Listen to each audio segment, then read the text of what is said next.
戰神，你仲未死？我已經唔再係神啦，係邊個將你囚禁喺度折磨？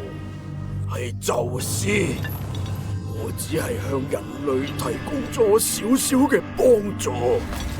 我將奧林匹斯聖火帶俾人類，但係宙斯認為咁係背叛，於是我就被佢罰到嚟呢度，每日都要遭受呢一隻鷹嘅折磨。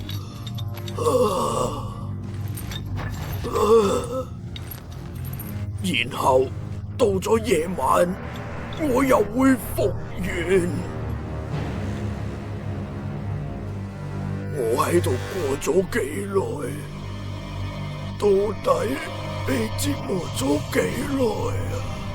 我已經唔記得啦。